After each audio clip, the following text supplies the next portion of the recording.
has to be a major class and at the same time has to determine the value of the predicate. It has one more requirement.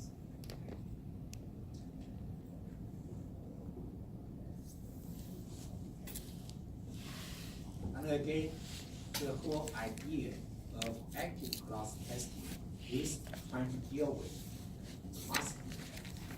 If you want to test whether the class is written correctly or not, right? You have to see the impact of that class. If the impact of that class is masked by other classes, then you are not going to see like the impact, and you're not going to be able to detect if you have a bug inside that class. That's the motivation behind active class. I think last class we finished this slide, and that's the general idea behind active class testing. So the idea is that when you test a class, you want to make it you want to make it active, so that you can see the impact of that class. Then you want to test the class true and false.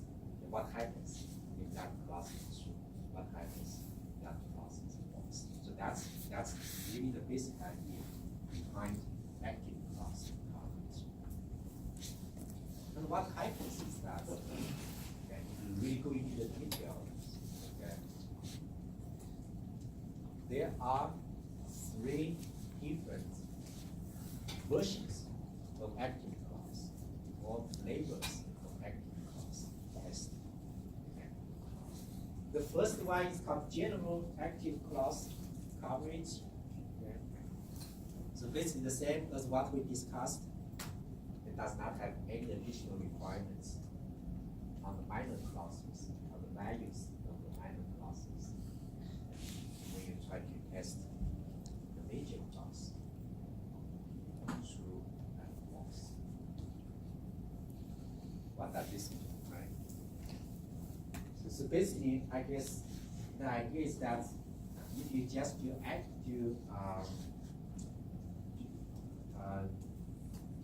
do what we just mentioned, like for each class, you make it active and you test true and false. That's basically what this is about.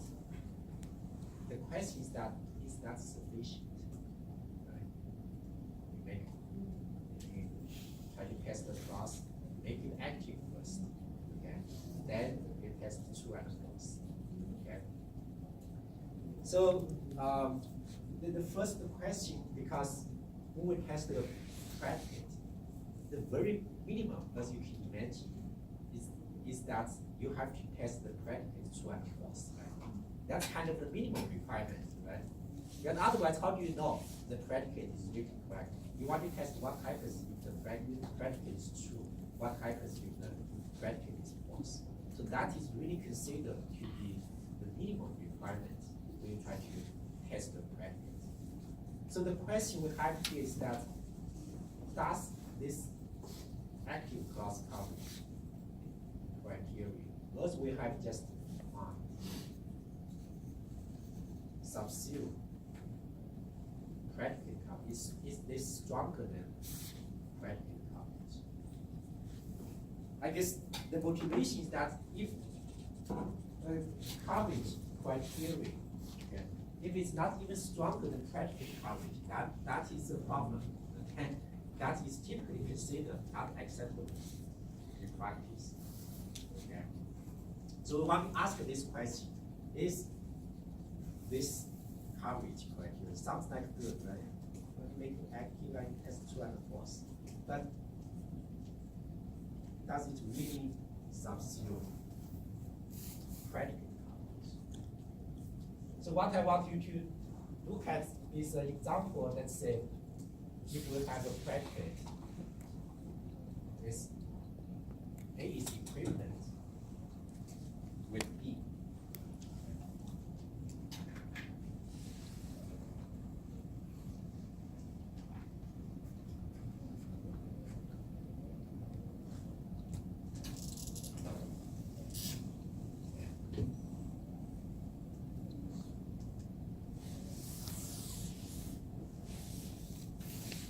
So this is basically bidirectional implication.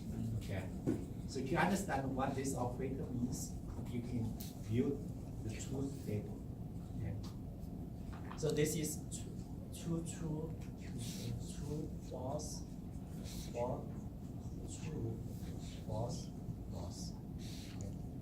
So the meaning of this operator is that they have to be the same, okay, for this Boolean expression to be true. So this is true, this is true, this is false, this is false. They have to be the same. They are equivalent. Okay.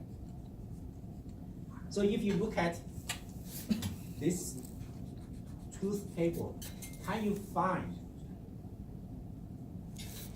two test cases, okay, that satisfy GACC, okay, but does not satisfy predicate coverage? So which means for each clause you have, okay, you're going to test the clause true and false in a test case in which the clause is active, but you may not satisfy predicate coverage. Can you find two test cases out of the four that satisfy the definition of GACC but does not satisfy predicate coverage? Okay. 1, 2, 3, 4. So we want to look at 2 and 3, right? So to check if 2 and 3 satisfy, whether it satisfies GACC, first we check clause A, right? You can test one clause at a time. And we're going to check whether A is active in this test case. Is it active? Why not? How do you check whether it is active? If I want to check whether A is active in this test case, how you can check? Just flip it real quick. If you flip this value, you can check whether the value of the predicate flips, right? So if you flip this value, then you can get your FF, right? You flip this value. And the predicate value also flips, right? Even though they are different values.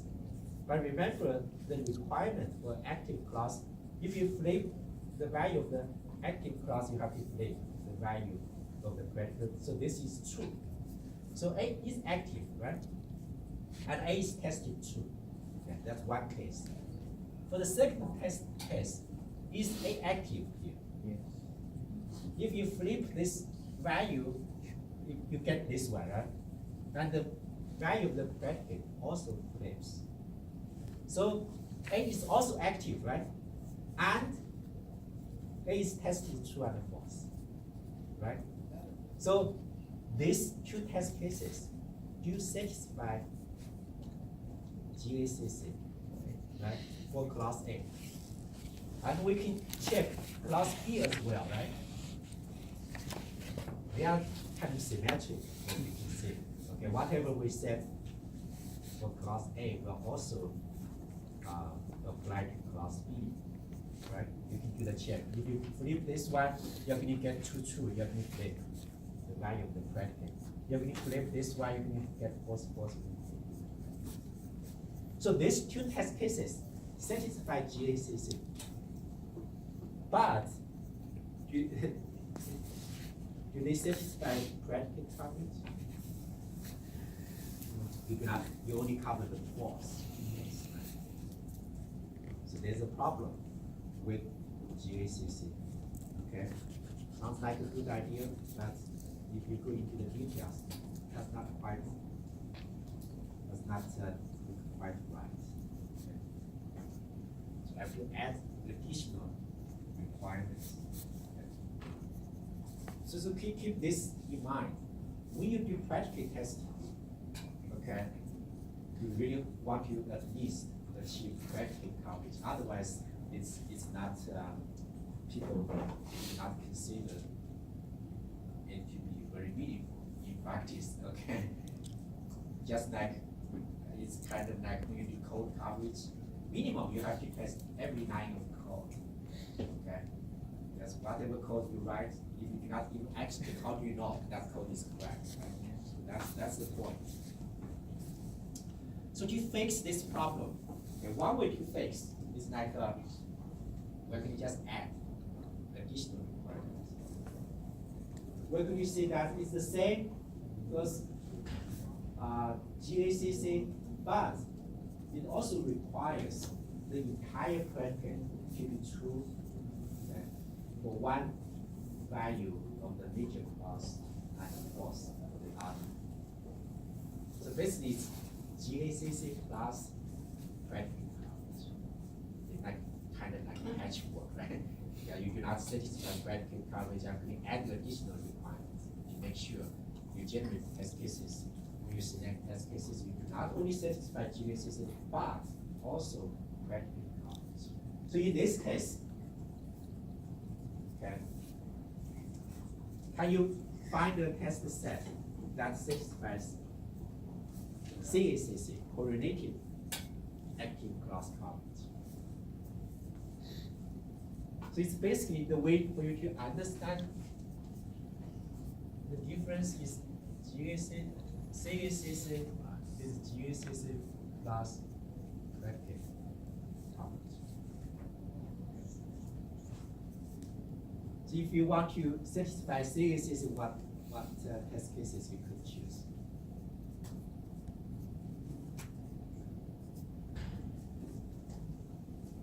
Just two of them, or?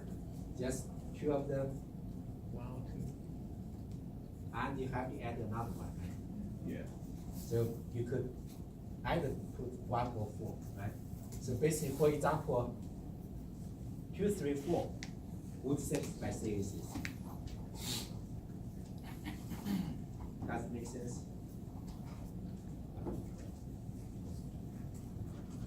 You have to make sure the predicate coverage is satisfied. This is probably simpler than what you expected. It's just you have additional requirement. Just add predicate Just coverage. right, just add. But that's what I have here. It's kind of really a simple fix. Yeah. Right? You have to, because remember the idea is that when you test the predicate minimum, you have to test 2 animals. Okay. To be considered adequate or meaningful.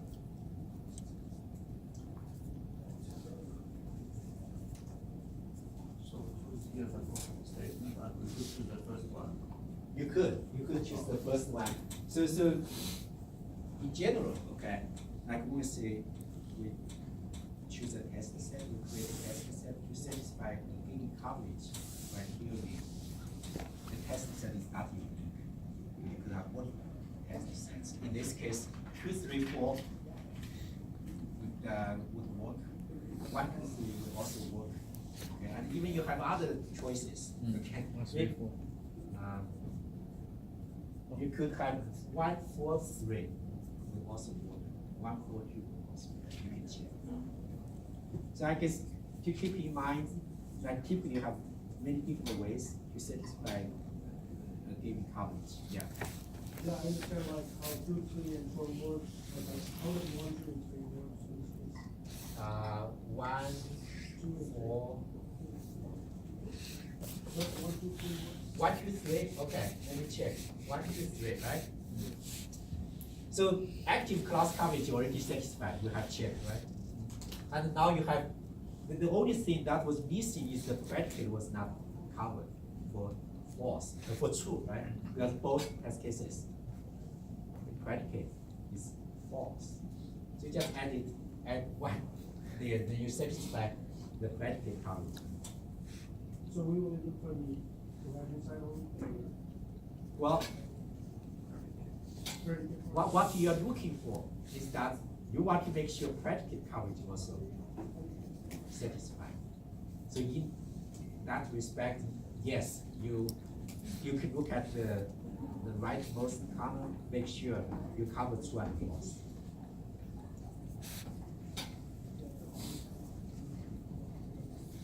Any other questions?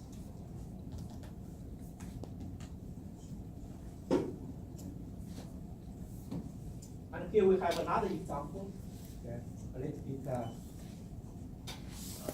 more complex example. To have that practice, okay. You can use the truth table, right? You can have 8 rows in the truth table, right? But here we only have 1, 2, 3, 5, 6, 7, so we are missing 4. 4 is basically, as you can imagine, would be a false, true, okay. Number 4 would be true, false, right? And number 8 would be false, right? So these 2 combinations are missing from what I have there. Can you see why? Why I do not have 4 and 8 in the truth table? For class A, you can consider just class A, okay, to simplify the problem. We basically do it like test 1 at a time, okay? And for now, just consider class A. We want to select test cases to satisfy CACC. That's what we are trying to do. Okay. Well, let me come back to this question later so that we can understand, get the problem.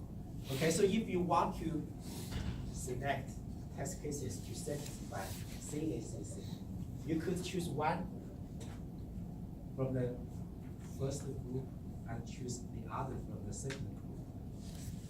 You can satisfy CACC, right? That makes sense. So, for example, if you choose 1, 5, if you choose these 2 test cases, would it satisfy CACC for class A? CACC. GACC is the first one. We're talking about the CACC correlated. Okay.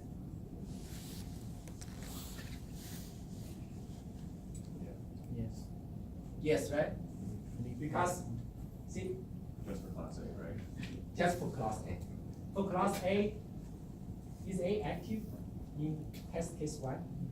Then if you flip, you click come here, right? You click flip and the test cases, the practice. And the same for 5, right? If you flip, you go to test case 1, and you test 2 and false. So if you choose like 2 and 5, would that work? 2 and 5, would that satisfy CACC? Yes. Why not? 2 and 5. If I choose 2 and 5, Because C is one of them is F, the other is does it matter? 2 and 5. Okay. So what I want you to do, so I ask whether 2 and 5 satisfy CACC. I wanted to check the definition. What CACC requires? What CACC requires? GACC Plus predicate coverage. Okay. So first, let's go with the simple case. If I have 2 and 5, right? 2 and 5. Would 2 and 5 satisfy predicate coverage? Sure. Yes. Yes, right? 2 is true, 5 is false, right, for the predicate. So now the next question is that if I have 2 and 5, would it satisfy active class coverage, GACC, for class A? What GACC requires? A be active and A is tested true and false. That's what it says, right? Yeah. Okay. So in test 2, is A active? Is A active? In test case 2. Yes. If you flip T to F, what do we get? 6. We get FTF, right? Yes. We get 6, right? Does it flip the predicate value? So A is active in class in test case 2, and A is tested for true, right? And we come to test case 5. Two and five only. Yeah, 2 and 5. Yeah, that's what I'm looking at. But now we talk about for 6. No. 6 is only used to help you to determine whether A is active. So remember, see here, to check if 2 and 5 satisfy active class coverage, satisfy CACC or satisfy GACC, we already check the predicate coverage. How you can check whether A is active? Flip. Yeah, similar.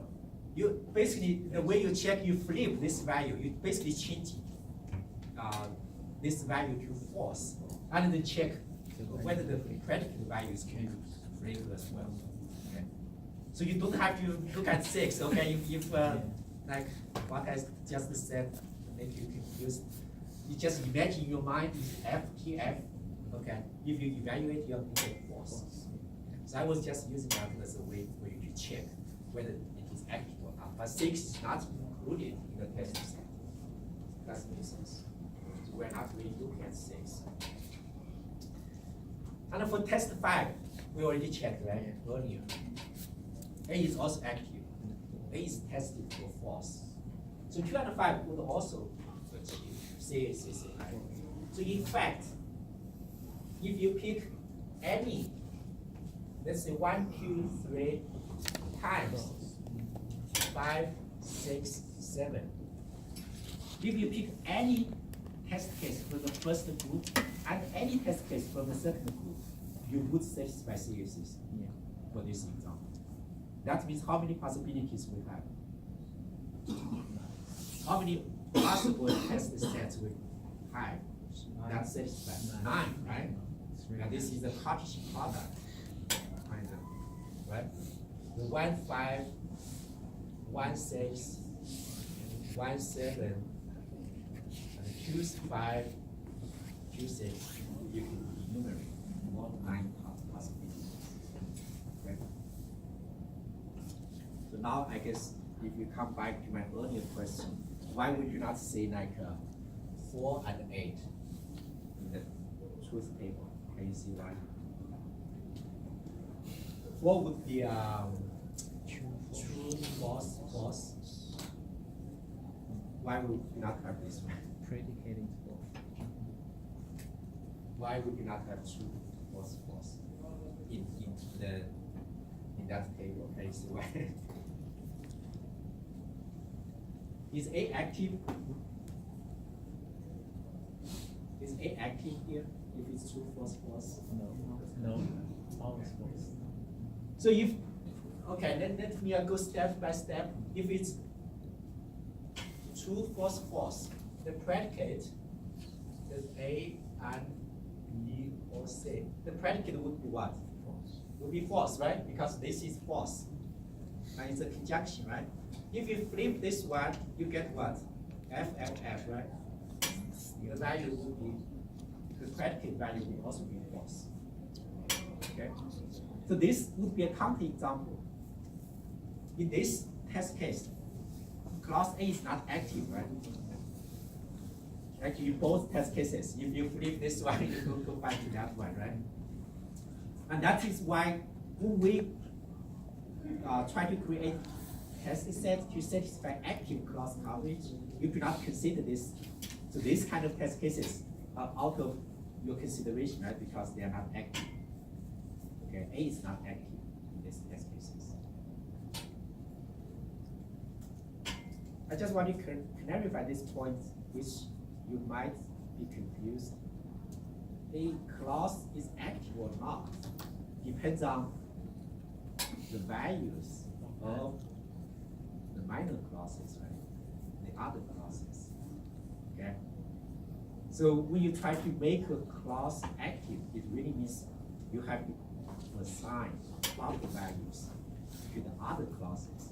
Like in this case, if B and C have false, false, then A is not active, right? But if it has false, true, or true, true, then A is active. So whether a class is active or not depends on the values of the minor classes. Okay. But when you try to create a test set that satisfies active class coverage, you have to check, okay? All the test cases that you include, you have to make sure the class which you are trying to test is active in those test cases. Otherwise, you don't want to include those test cases.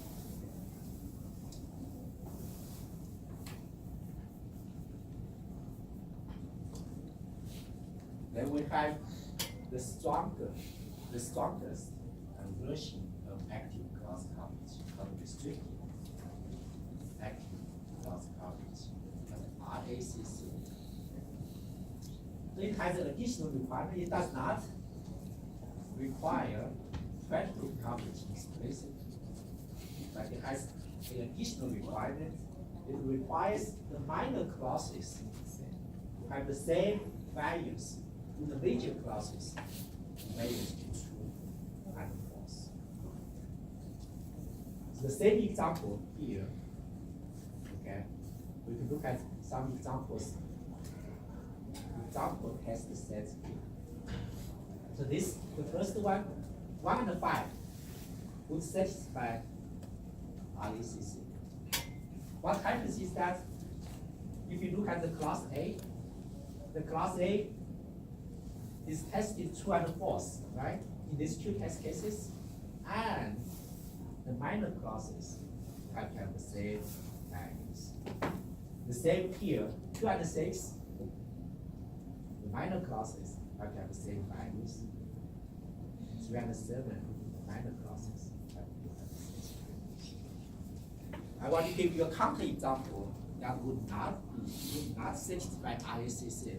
If I choose 1 and 5, which we had discussed earlier, 2 and 5. Okay? Earlier we discussed 2 and 5 would satisfy CACC, right?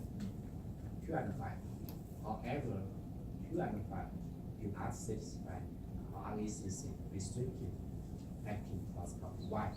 Why 2 and 5 do not satisfy RACC? Because the minor clauses. Minor clauses do not have the same values.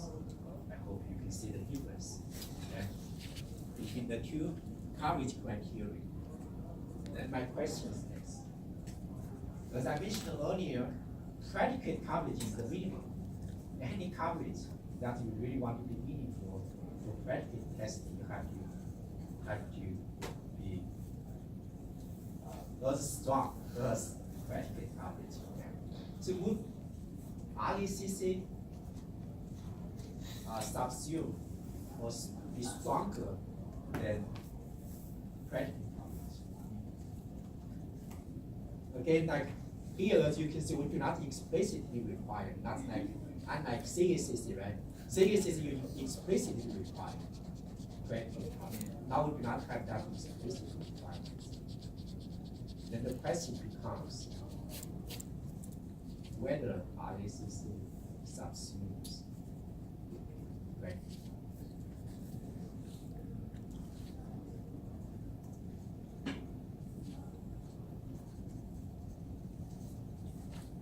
So basically means if a test set that satisfies RACC, would that test set would that test set definitely satisfy predicate coverage? Would it? Yeah, would or no? Can you give me a counter example that satisfy? Well, I guess that's kind of difficult for you to come up with. Right? Why? Because you Why? could have clauses that both evaluate to false that flip whenever you play bay. You have multiple flips. Yeah. So yeah, it's not, if it's predicate coverage isn't explicitly stated, then you can, I can see it's very possible to get cases for RACC that don't satisfy predicate coverage. Okay. Any other opinion? Yeah. Since the project is already included under CACC. Right. And the RACC is more comprehensive or more stronger than CACC. Yeah. Well, you don't know that yet. Yeah. You don't know Yeah. like that's a circular reasoning. Yeah, I said RACC. That's from a what should I say? If you accept like what I said, then yes. If you say like RCC is going to be stronger than CACC, then RCC will be stronger. But what I said may not be true, right? You need to have to question what I said. So do you have let me put this way, right? The question is that why RCC is stronger than CACC?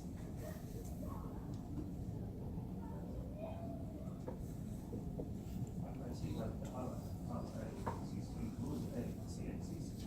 Includes GACC, right? Includes CNCC. But how it compares to CACC? CACC explicitly requires predicate coverage, but here we do not explicitly require predicate coverage. How do you know, like, how do you know RCC is stronger? Well, actually, I didn't want to make you confused. Actually, it's a very simple answer. Okay, RCC definitely achieve is definitely stronger than predicate coverage. Can you see why? Because that's the definition of active clause. Okay. So remember, the active clause coverage definition is that if you flip the value of a major clause, right? Then you have to flip the value of the predicate. What is implied if you flip the value of the major clause, you are not going to change the values of the minor clause. That makes sense. So basically, what we have here is that if you have a test set that satisfies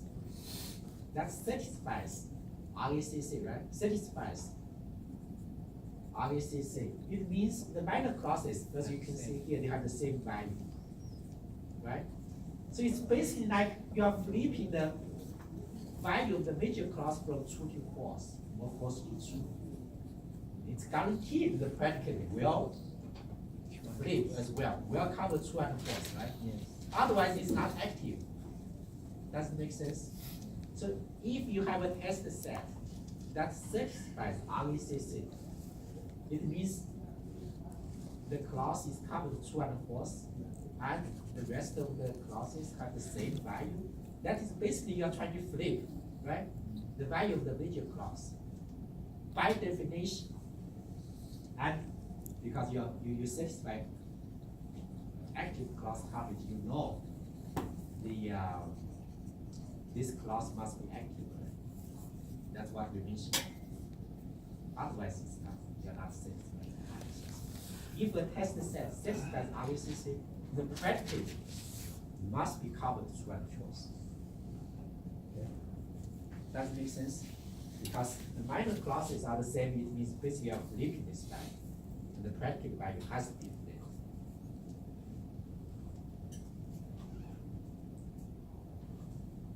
That doesn't make sense. So RACC by definition is stronger than predicate coverage.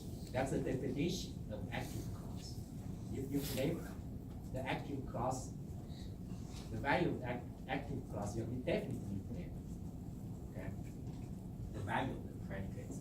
The problem we had earlier, okay, is because, for example, if you choose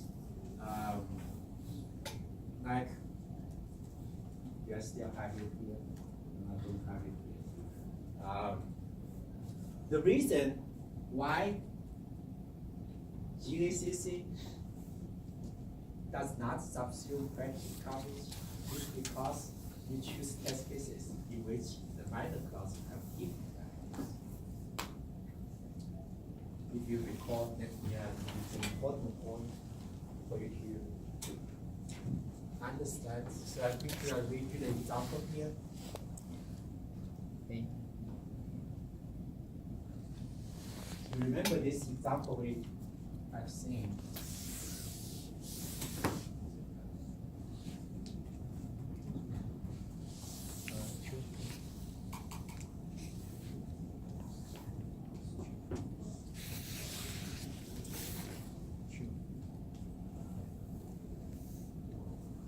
Remember this one, 1, 2, 3, 4, right? If you pick 2 and 3, that's what we have seen earlier, right? But the predicate does not flip. Even though you flip the values, the reason is why. What is the reason? Like why, like class A flip from true to false, but the predicate does not flip. What's the reason? The reason is the minor class has different values, right? If the minor class has the same value, if you just change this one, you're going to get to false and false. You will definitely flip the value of the predicate. Does it make sense? So this is why if you require, if in the test cases, the 2 test cases you choose, if you require the minor clauses to be the same, you can definitely cover predicate true and false by definition. Does it make sense? The only problem you have is because like VSCC does not cover true and false is because the minor clauses have different values.